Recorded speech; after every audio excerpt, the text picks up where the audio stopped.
दीपा और अनीता दोनों ही देवरानी और जेठानी थीं। दीपा नौकरी करती थी और अनीता घर संभालती थी। उनका परिवार बहुत बड़ा था।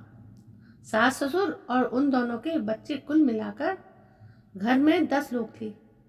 और आज कई सालों बाद उनकी बुआ सास अपने भाई के पास रहने आई थी। सुबह उठते ही बुआ जी ने देखा कि दीपा जल्दी जल्दी अपने काम निपटा रही थी। अनीता ने सबका नाश्ता बना दिया, जिस नाश्ते को दीपा ने सबको परोस दिया। इसके बाद दीपा ने खुद का अपना टिफिन पैक किया और जॉब पर चली गई। अनीता ने फिर दोपहर का खाना बनाया और थोड़ी देर बैठ गई अपनी सास और बुआ जी के पास। बुआ सास से रहा नहीं गया और अनीता से बोली कि छोटी बहू तेरी जेठानी दीपा तुझ पर बड़ा हुक्म चलाती है। सुबह से देख रही हूँ रसोई घर में तू ही लगी हुई है और वो महारानी दिखावा करने के लिए सबको नाश्ता परोस रही थी, जैसे उसी ने बनाया हो।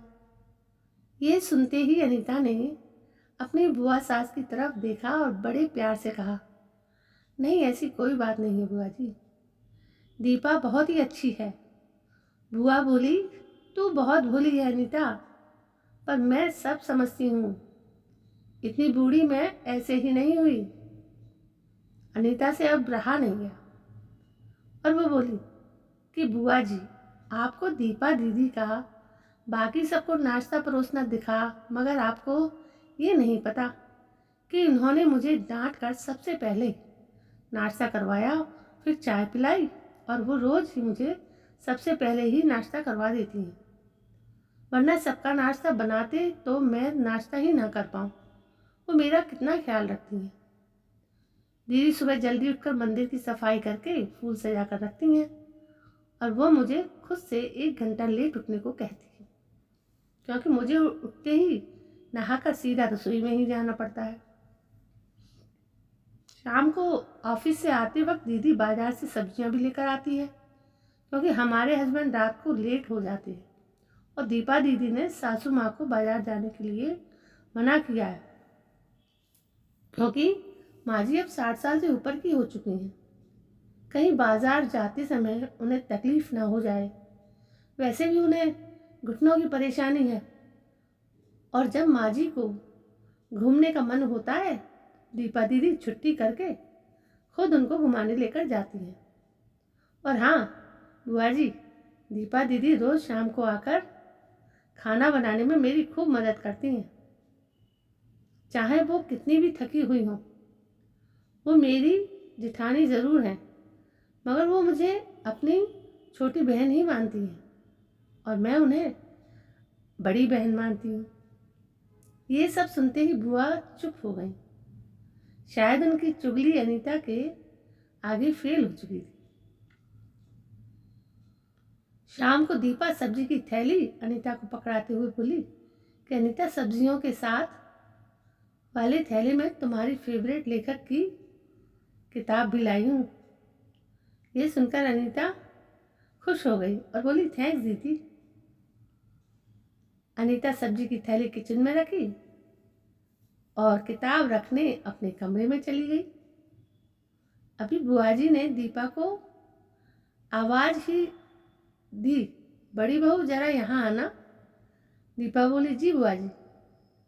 तभी बुआ बोली कि तुम इतनी मेहनत करके कमाती हो और ऐसे ही फालतू किताबें खरीद कर पैसों की बर्बादी कर रही हो, वो भी अपनी देवरानी के लिए।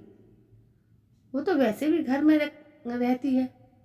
क्या है, तुम दिन भर मेहनत करती हो और वो घर पर आराम करती है। इस बात पर दीपा मुस्कुराई और बोली, क्या बुआ जी, आराम? और अनीता, उसे तो कह कर आराम करवाना पड़ता है। सुबह से बेचारी लगी ही रहती है किचन में। सबकी अलग अलग पसंद, मेरे और उसके मिलाकर 4 बच्चों का टिफ़िन, सब वही तो करती है। फिर भी उसके चेहरे पर हमेशा एक सुंदर सी मुस्कान ही रहती है। सुबह की चाय पीने का भी समय नहीं रहता उसे।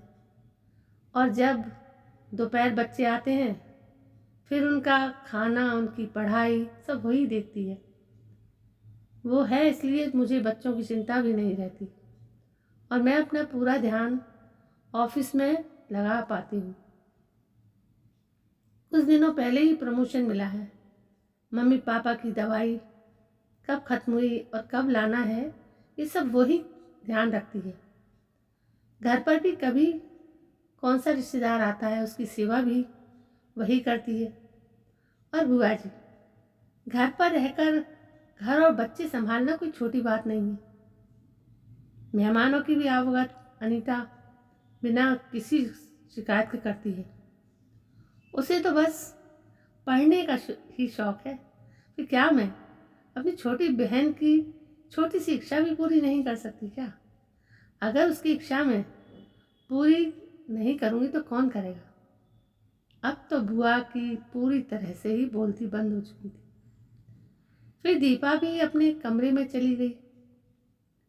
ये सारी बातें दीपा की सास पीछे खड़ी हुई सुन रही थी। वो बुआ के पास आकर बोली कि जीजी, ये दोनों देरानी जेठानी जरूर हैं, मगर इनका प्रेम दो सगी बहनों से भी ज़्यादा बढ़कर है। ये दोनों ही एक दूसरे का अधूरापन पूरा करती हैं। मेरे घर की मजबूत नींव हैं ये दोनों। पहले मैं भी एक बुरी सास थी और हमेशा ही मैं इनको लड़ाने की ही सोचती थी, लेकिन इनके प्रेम के आगे मैं भी पिघल गई। और वैसे भी इनको लड़वा कर नुकसान तो हमारे ही घर का है ना, इसलिए मैं भी इनके ही प्रेम में मिल चुकी हूँ। लेकिन ये बातें दीपा और अनीता की बुआ सास को समझ नहीं आई और वो मुंह घुमाकर अपने कमरे में चली गई, क्योंकि वो तो इनको लड़वाने ही आई थी। लेकिन दीपा और अनीता जैसी बहुओं के बीच दरार पैदा करना बिल्कुल नामुमकिन था। और दोस्तों, अगर दीपा अनीता जैसी बहुएं बेटी हर घर में हो तो उनके प्यारे घर को बड़ी से बड़ी ताकत भी नर्क नहीं बना सकती। वाकई में ऐसी बहुएं हर घर में हो तो हर घर एक स्वर्ग बन सकता है। आप इस कहानी के बारे में क्या कहेंगे? दोस्तों, आपको ये कहानी कैसी लगी? नीचे कमेंट करके हमें ज़रूर बताइए।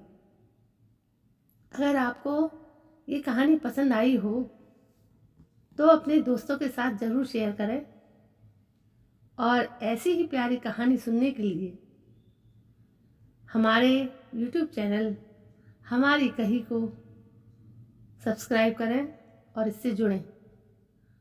दोस्तों, ऐसी प्यारी प्यारी कहानियाँ जिससे समय बहुत अच्छा पास होता है।